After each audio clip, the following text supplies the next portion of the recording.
Okay, great. Thank you, Alvaro. So today we're going to talk about something quite different from what we did before. Um, so we're going to talk about P torsion and characteristic P. So remember that so far we've been talking about the L addict module and Frobenius on the L addict module, where L was a prime that was co-prime to P, right? So not equal to P. Today we're going to um, remove that assumption, right? And we're going to examine the P torsion of the Jacobian of a curve in characteristic P, right? This is what happens. So apart from Galois theory, so or field theory, F, which is a polynomial over some field, right, is called separable. It has distinct roots over the algebraic closure.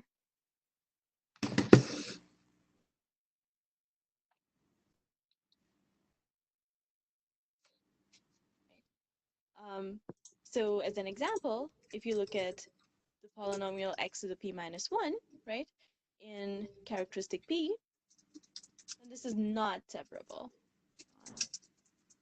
Separable. And the reason for that is that x to the p minus 1 is x minus 1 to the p, right? So so this is a purely inseparable polynomial. Purely inseparable. Right? And an extension of fields, right? So if you have k prime over k, right? So an extension is called separable if for any alpha, right? So if you take some element in k prime, right, and you looked at the minimal polynomial, m alpha of x, right, this is separable.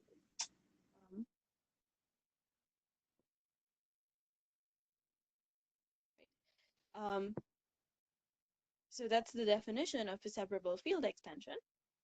And so how do you extend this definition to curves or maps, right? So you look at if you have any map between two varieties, right? So this applies to any varieties, but we will be interested in curves, right? So for us, maybe I will just state this for curves. So let's say C to C prime is a dominant map of curves, right? So it's surjective on FQ bar points.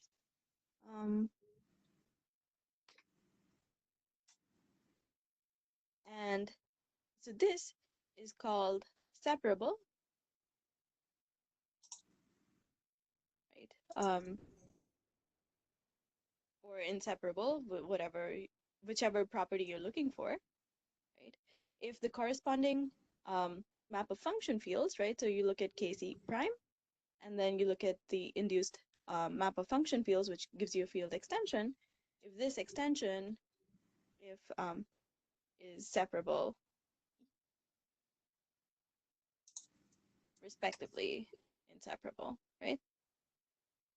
So the property of the curve is determined by the property of the function fields. Awesome. So that's the definition that we'll be working with. So notice that we've already seen an example of a separable of an inseparable map, right? So example, right? So we've seen the Frobenius map, right? Frob P sends xy to x to the p, y to the p, right? So throughout this section, what I'm going to do is, this is for convenience of notation because I'm going to use this over and over again.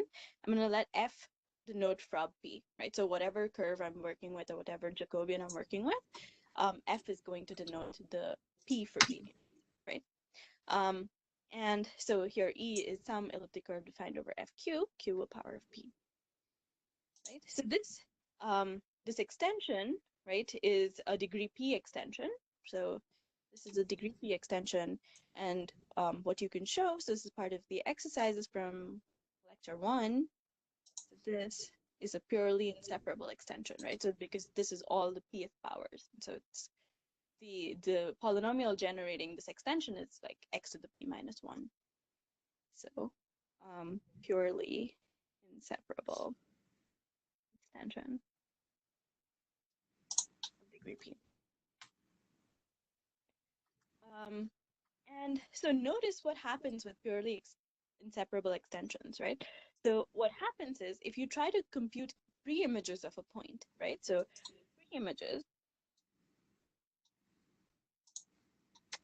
of a purely inseparable map,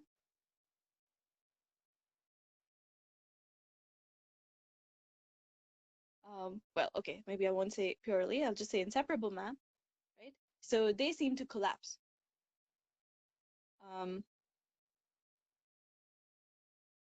What I mean by that is that because it's a degree P map, right? X goes to X to the P. Normally, you would expect this any point inside, any point of the form X to the P, Y to the P to have P pre-images, right? So if you were in characteristic 0, you would expect this to have P pre-images. But because you're in characteristic P, somehow all of those, your expectation is violated completely, right? So you're, you physically speaking, there's just one pre-image, right?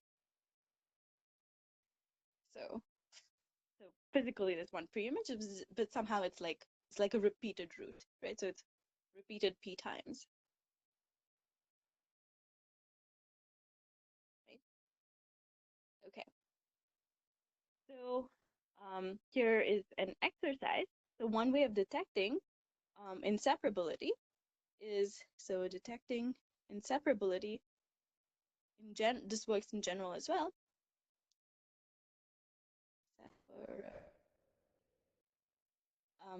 Right? So one way of doing this is computing the map on differentials. So you can compute map on differentials. What I mean by this is that if I have any map between two, let's say varieties, right? And I take some dg, a differential on y, right? So differential on y, right? So what that means is that g is some function on y, and then I'm taking dg, right? So subject to the usual relations. So let's call this map f. F induces a map on the differentials, right? So you could, generally we call this f star. So f star of dg, you can define this as d of f composed with g, right? Oh, sorry. This is the wrong order. You know what I mean, right? So g is a function on y, right? So you need g composed with f. My bad. Right, so what, right? So for instance, for the Frobenius map, right? So the Frobenius map is an x to the is a map that sends x to the p, right?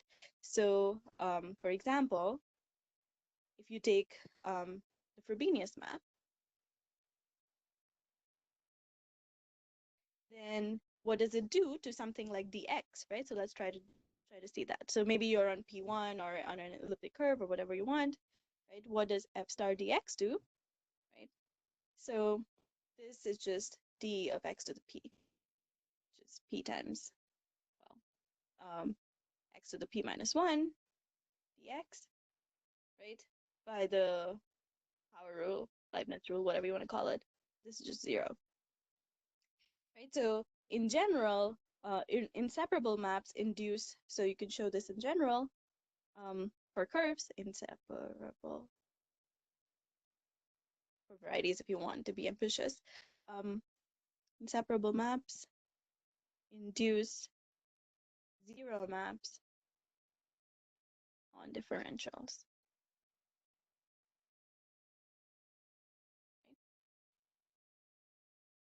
So that's like one key way in which we can detect inseparability of maps. Okay. And so, okay, so before I go on, are there any questions?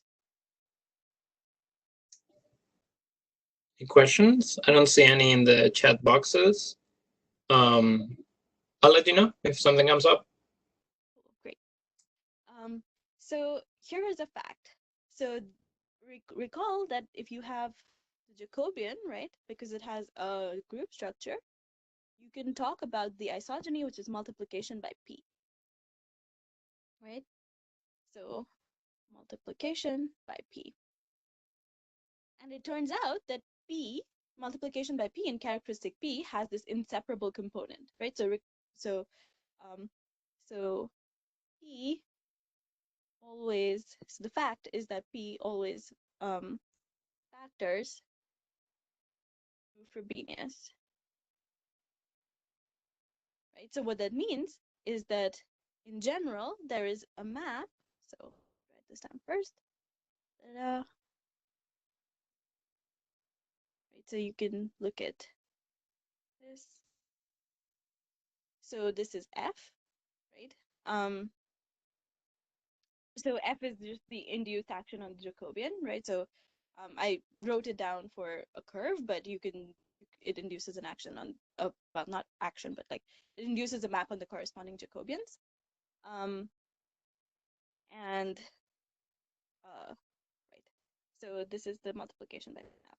So what this says is that there exists a V such that this this diagram commutes, right? So P you can write as V composed with F, right? So multiplication by P always has this inseparable component. So for elliptic curves, this just turns out, so V is called the Verschiebung. In general, its construction is hard. So for elliptic curves, you can construct it quite, so you can construct it in terms of what is called a dual isogeny, right? So for elliptic curves, not too bad. Curves. The construction is not too bad.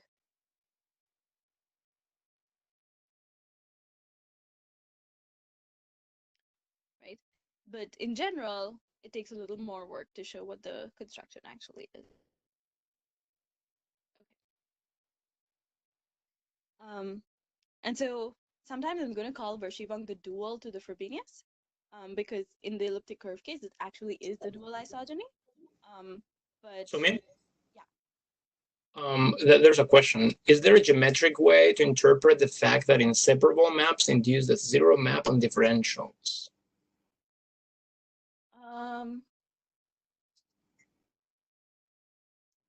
Geometric way.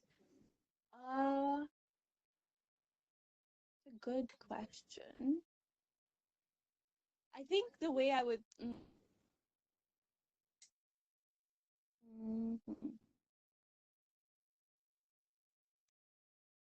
I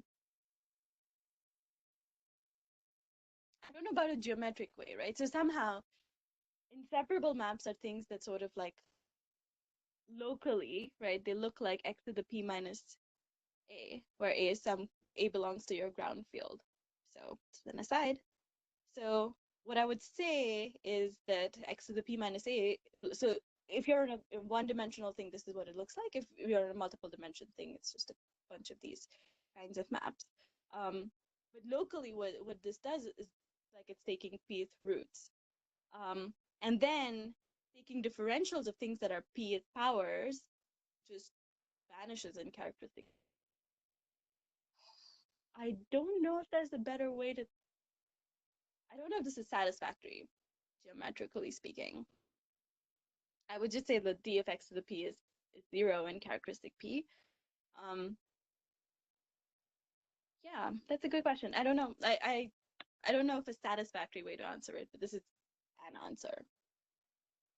Yeah, maybe I'll think about that, and maybe I'll post something on this with it. Right. So yeah.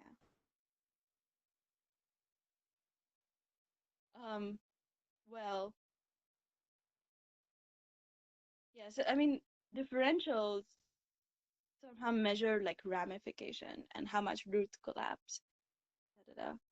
I think every the root of everything is this fact. Yeah, but maybe I'll think of a better way to answer that and then get back to you. Yeah. Okay. Great.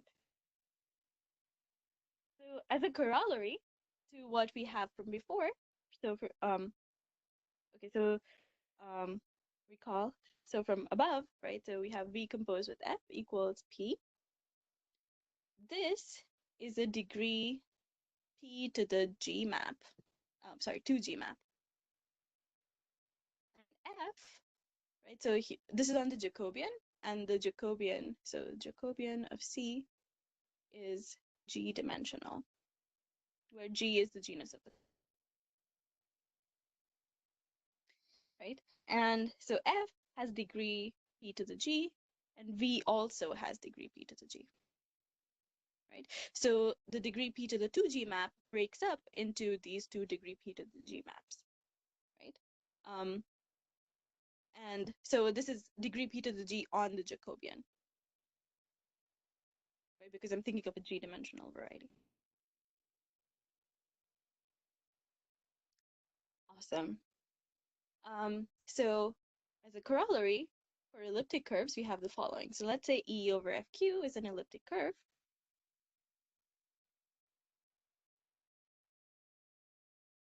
Then if you look at the FQ bar points at the P torsion of E, then there's two options. This, that is a Z mod P, in which case the elliptic curve is called ordinary. And that this is 0, in which case the elliptic curve is called supersingular.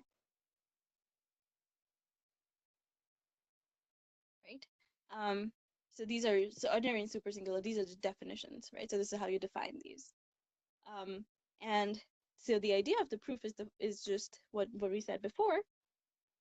Idea of proof, right, is that because V composed with F is multiplication by P, the kernel of F is contained in the kernel of multiplication by P. Right? So, and this, because F is an inseparable map, just collapses to a point, right? So it's inseparable. So F inseparable. So this doesn't contribute anything. Never contributes more than 1 point. 1, right? Which is 0. So physically speaking, it doesn't contribute more than 1 point. And so, right. And so whether or not P is, so this is a P to the G, sorry, you're in a genus 1, so this is a P squared, this isogeny has degree P squared, right? And then you're killing off a bunch of possibilities coming from this degree P component. So the only thing that determines what the size of, so therefore, EP, right? So the size of this is determined, Q bar, completely by V, determined by V.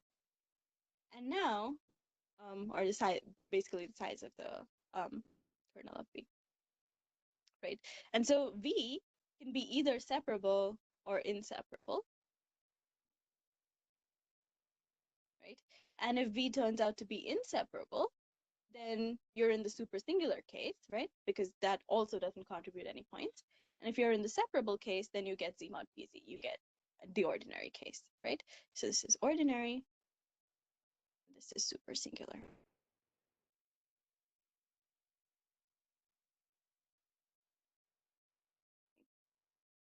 Awesome.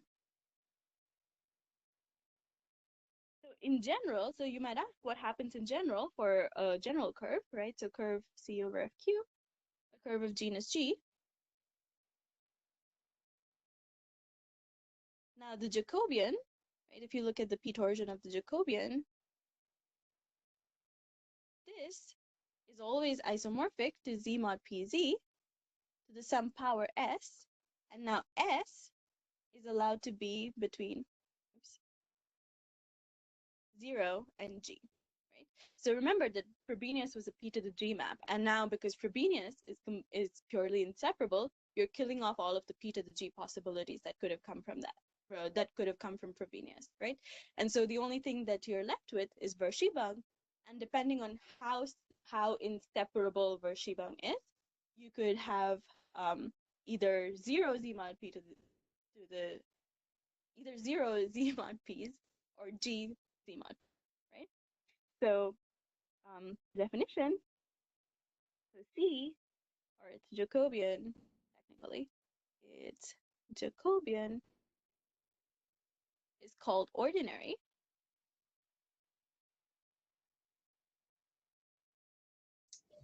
Soumya, Yeah, somebody is asking, why does inseparability imply that the kernel is trivial? separability. Inseparability? Yeah, Why does inseparability imply that the kernel is trivial? right. So in general, what inseparability does is that it collapses pre-images, right? So for instance, maybe I'll write this here in a small box, right? So if you look at xy maps to x to the p, y to the p, right? The kernel, well, the, so the kernel turns out to be the same as like the number of pre-images in this map, right? Well, the number of pre-images happens to be equal to the size of the kernel, right? So you can basically calculate the number of pre-images at any point instead of calculating it at zero. Size of kernel, physically. And so if you look at any point of this form, x to the p, y to the p, in characteristic p, you're looking at the number of pre-images of this point, right? So, okay, so what is a good way of saying this? Wait, hold on.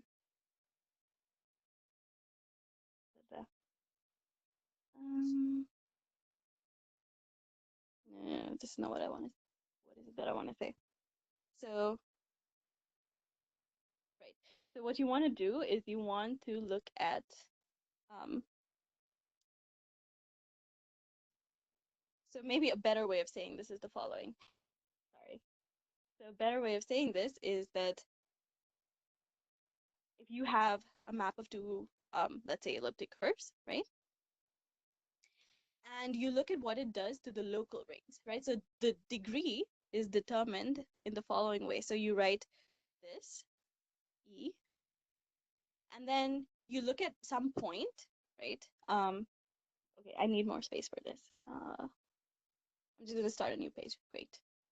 This is gonna be better. So E to E prime, right? And now you look at KE prime to KE. And so now what you do is you localize this as at a point, which means you just pick whatever your favorite point is, and then you sort of write everything in one variable, right? So you look at the local ring. So P inside here, and look at local ring. Ring at P, right? And so what this would tell you is that this map, so and you do the same thing here, except with like the pre-image of P. Say this is phi, P inverse P. And what this does is that locally, this map looks like K adjoint T inside, so, oops. So here, so K, oops, my bad. K adjoint, well, let's call this U. So this looks like T maps to U, where U is like T to the 1 over P. So locally, this map looks like extracting Pth powers. I don't know if that's right. I hope this answers your question. Somewhat satisfactory.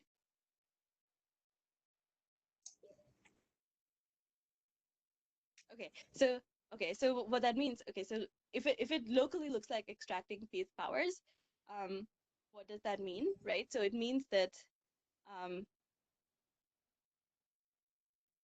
okay, so, right. So, um, yikes, sorry. Need a good way to explain this. So, absolute t to the 1 over p. I think that for now you can maybe move on, and then we can talk to the student later. Okay, It's up to you. right. Okay, great. So, I mean, what this means is that, like, okay, eat. No, that's not what I wanted. Great. Um, yeah, so what you can show is that the minimal polynomial of anything that's here, right? So if you take u, the minimal polynomial of u is um, it satisfies t to the p minus t, right? That's right, equals 0. And this is an inseparable map in characteristic p. This is t minus t to the 1 over p to the p. And so it's an inseparable element. Okay, hopefully that's helpful. If not, I'm happy to like write it down better, right? So what happens is locally, basically, your map looks like extracting p's roots. And so your minimal polynomial is t to the p minus t equals 0, which is a purely inseparable polynomial. Okay, that's better. I think that's what I said. The student, the student says thank you. Okay, So great. thank you. Awesome. Okay, so a curve is called ordinary if this S equals G, right? So it has the largest possible p torsion. And so if you look at, so generally what this is called, so this is called the P rank. Uh,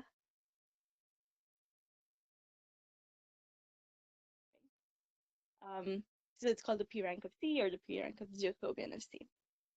So there is a notion of supersingular in for higher genus curves as well, right? Um, and there's like other finer notions, but I'll define that later once we have a little more machinery. Okay, so now let's go back to the elliptic curve case. So elliptic curves. And we want to find a way, right? So we want to find a way to test whether something is super singular or ordinary, right? I've built up all of this theory, and then if I give you an elliptic curve, how do you know if it's super singular or ordinary, right? So what we're going to, so notice that, so now I'm going to think of f and v as endomorphisms of the curve, as endomorphisms. Um, okay, so for now, I'm going to work over a prime field. So E is over FP. A lot of these definitions and things make sense over FQ as well. And the notes sort of like write down which part like generalizes in what way. But just for notational convenience, I'm just going to take FP right now, right? So I'm going to think of these as endomorphisms of E, right? And so now remember that F satisfies on the Tate module, F satisfies a characteristic polynomial, right? So of E, and therefore TLE for any L not equal to P as well. So characteristic polynomial of F, right, is given by T squared minus APT plus P, right? And because P multiplication by P is just V composed with F, these using this equation and this, right? You can see that F and V sort of determine each other over because you're in dimension 2, right? So you're on a 2-dimensional ZL module. Thanks. So what this says is that AP is F plus V, right? Because it's the trace of this of these endomorphisms, right? So as an endomorphism, this is what V is. Okay, so what we're going to do is we want to determine whether V is is inseparable or separable. And so we want to look at its action on differentials, right? So let's say omega is some differential. And so I'm going to write it as AP minus F star V, star omega, which is AP star omega minus F star omega, right? This just means the induced maps on the differentials. Now this is 0 because we're in characteristic P and F is always inseparable. This, well, this is just AP is an integer, remember? So whenever you take an integer and you try to see what happens when you act on it, because differentials are linear, this is just AP times omega, right? So this follows from linearity of differentials. And so V is inseparable, if and only if AP is 0 mod P, right? AP a priori is an integer, right? So but AP, so all of this action on differentials is happening mod P, right? So V is inseparable if and only if AP is 0 mod P, which means this checking whether E is super singular or ordinary. So E is super singular if and only if AP is congruent to 0 mod P. Right. And so similarly, it turns out that even over FQ, you can just test AQ and see if it's 0 mod P, right? And the argument is very similar. Okay, great. So that gives us a nice way of testing it. And so now I'm going to come to something called the Hasse invariant, right?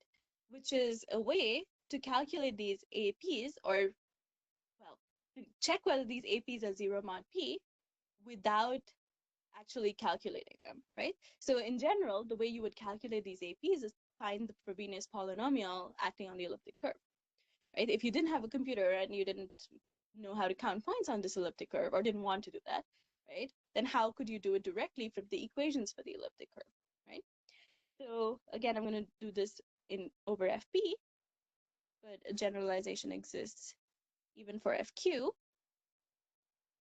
So if you write y elliptic curve as y squared equals fx, right? What I can do is I can take fx.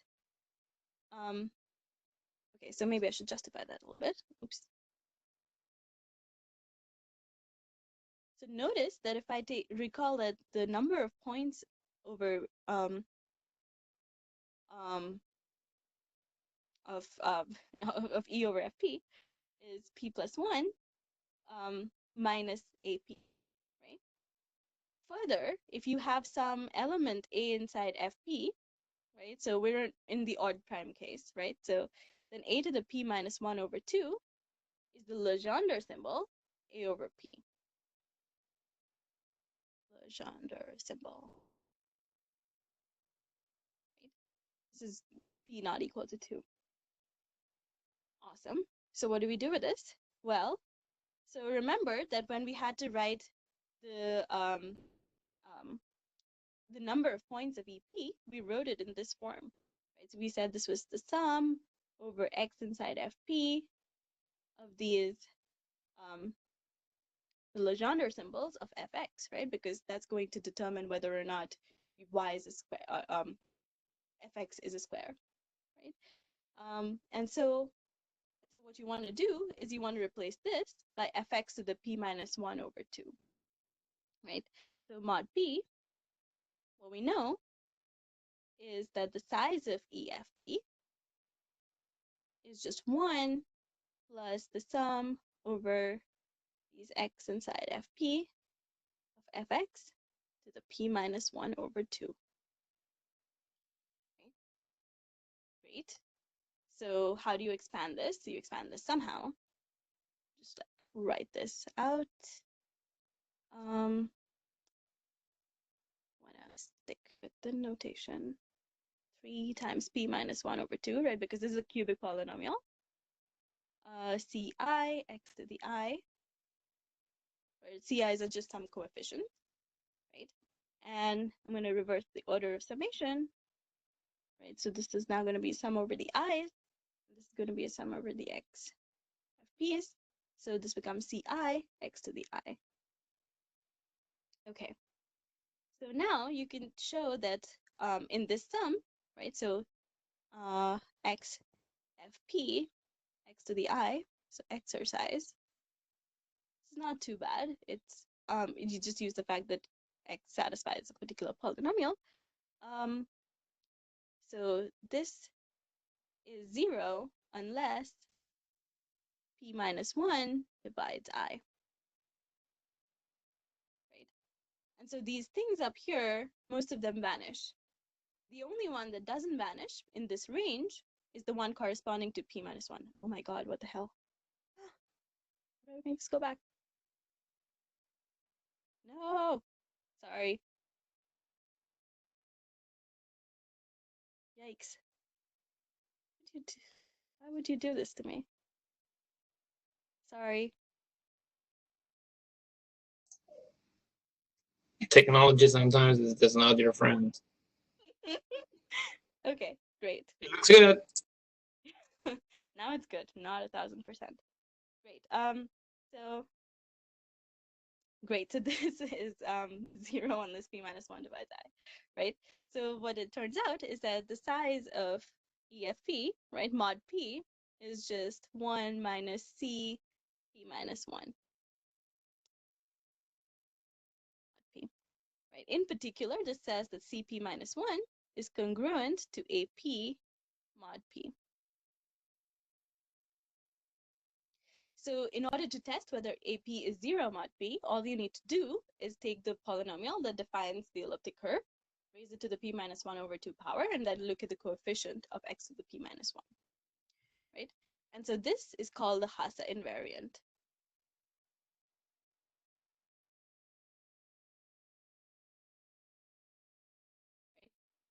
And maybe you're wondering, okay, why do I need so many tests? So this is actually the thing that is easier to generalize to higher genus curves. So there exist multiple generalizations. Exist a generalization to higher genus curves.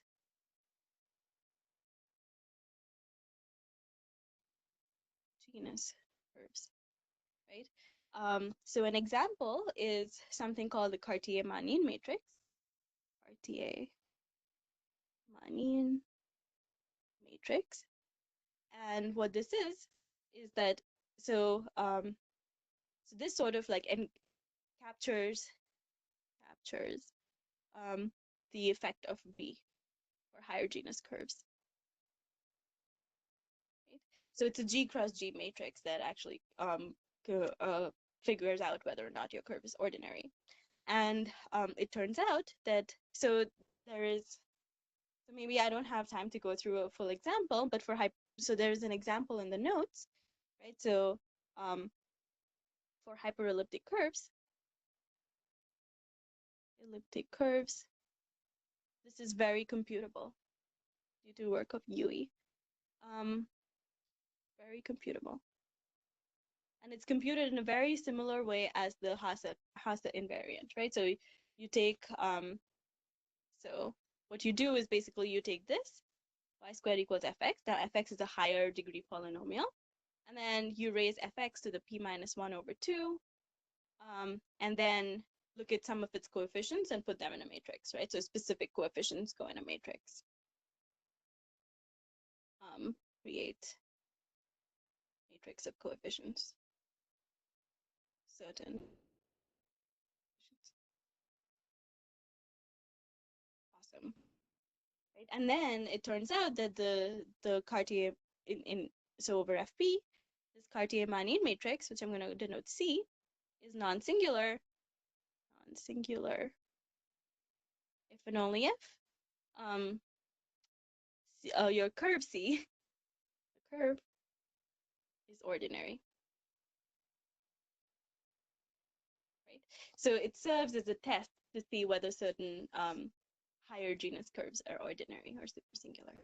Well, are ordinary. Okay. So next, I'm going to talk about the notion of supersingularity. Um, for that, I'm going to define Newton polygons. So maybe this is a good time to pause and ask for questions.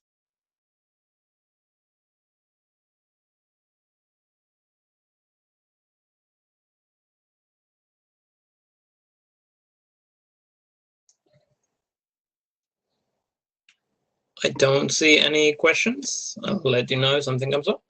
Okay, awesome. So for this section, C is going to be a curve over FP. Again, this makes sense over FQ, harder to state. As in, there's just more decorations, right? So recall that I'm going to write this is the characteristic polynomial of Frobenius, right? And this, I'm going to write like a monster. So I'm going to do A naught x to the 2g plus a1 x to the 2g minus 1 plus a2 x to the 2g minus 2, blah, blah, blah, a2g, right? And what I'm going to do, so a Newton polygon makes sense for any polynomial, but for a curve, we're going to use the characteristic polynomial of Frobenius. And so what I'm going to do is that I'm going to consider the following set of I comma nu p of ai, right? Such that, right, so I is between 0 and 2g, and we want to throw out the ones that are 0, right? Because otherwise you'll get infinite valuation. It doesn't really affect the thing eventually, right? So what I want to do is I want to take this set, and my Newton polygon of C is defined as something called a lower convex hull of S. What do I mean by the lower convex hull? Well, if I have a bunch of points, right? Let's say I have a point here, and then here, here. Oops. There. Let's say there's another point here, maybe the fourth point here, right? So instead of joining all of the points with lines, what the lower convex hull of this set is going to be, basically you take the lowermost points that make the thing on top a convex object, right? So this is lower convex hull, excuse me, of this set, right? So anything above it, right, forms a convex set. Awesome. So that's what we're gonna do. And so now let's see what kind of information this gives us about the curve, right? So example, let's take an elliptic curve. Right? So for an elliptic curve, you have a0, which is 1, right? So maybe I'll just write, okay, right now let's write that. X squared plus a1 x plus a2, right? Oh no, I shouldn't have picked a's. Okay, whatever. So notice that this, well, characteristic polynomial of Frobenius, blah, blah, blah. This is always 1. This, because we're over fp, is going to be p. And this is what we call the APEs, right? Well, negative of that. And so if you're an elliptic curve, right, so you have one case, right? So if it's, because you only care about the valuations, right? So for,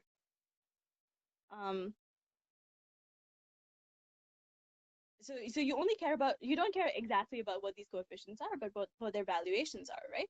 So remember that when we were looking at ordinary and supersingular elliptic curves, ordinary elliptic curves satisfied that this had 0 valuation, right? So this was not 0 mod. So the valuation of this mod of the p-adic valuation of this is 0. Similarly for supersingular curves, it's non-zero, right? And so what this gives us is that for the ordinary case, you get, so this gives you the point 0, 0, This gives you the point 1, 0, and this gives you the point 2, 1. So 1, and so your Newton polygon is this. Right? Ah, sorry. For your super singular case,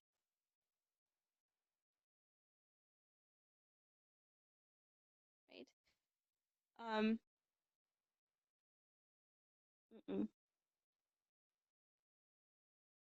right? So you're still going to get 0, 0, and you're going to get 2, 1. But because of the Hasse-Weil bound, this middle coefficient is going to be 0. And so you're not going to get anything in the middle. So this is just going to be a straight line going from here to here. So the slopes, so one of the ways to like describe a Newton polygon, right, is to talk about its slopes. So the slopes here are 0, 1. And the slopes here are 1 half, 1 half. Right? You repeat it twice because you want to keep track of how many segments you're going through. So this is 2, 1, 0, 0. Awesome. Right? So Newton polygons sort of detect the P rank of the elliptic curve, right? So all ordinary elliptic curves have the same looking Newton polygons, and all the super singular ones also have similar ones. So let's try a genus 2 curve. So, and because of the lack of time, I'm going to do only one of the examples, but today my app really does not like me. I don't even know what to do. Please work. Okay, great. Sorry about that. So for a genus 2 curve, we're going to take a hyperelliptic curve. Well, all genus 2 hyperelliptic curves. Never mind. Okay. So we're going to take the following curve. I've calculated its Frobenius polynomial ahead of time so that you don't have to watch me struggle to compute the number of points on things. So this is the curve. It turns out that its Frobenius polynomial has coefficients given as follows. Okay, so what I'm going to do is I'm going to write the numerator of the zeta function first. And just, okay, so let me see if I can write this correctly. Maybe I should just write it directly. So it's going to be t to the fourth plus 3t cubed plus 5t squared plus 15t plus 25. So, so this is your Frobenius polynomial. And if you plot the points that this gives you, then you get the following.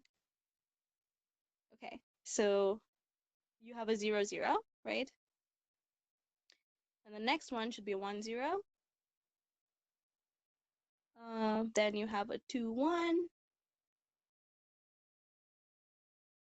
And then there's again 3, 1, right? And then there's a 4, 2. So I should say here that Sage can compute Newton polygons for you. If you give it the point, it'll just draw the lower convex hull. So there's this line, and then there's this line, and then there's this line, right? So the slopes here, this is not greatly drawn, but you can see what's happening, right? Because it's the lower convex hull, you get these slopes, right? And notice that here, this is like not one of the shapes that you get for the ordinary and super singular case for elliptic curves, right? So as your genus increases, the number of options for your Newton polygon actually increases. And so these are the slopes. And it turns out, so maybe I'll say a few things about the Newton polygon. So properties / definitions. So the P rank of C is always equal to the number of slope zero segments of the Newton polygon of C. Right? Second thing is that the Newton polygon always starts at 0, 0 and ends at 2GG, right? And this is because you can sort of see this from the way conjectures, right? Your last coefficient has to be p to the g, right? And it's always symmetric. And you can see this from, again, the way conjectures, the symmetry or the functional equation. So it's symmetric, right? So the number of slope lambda segments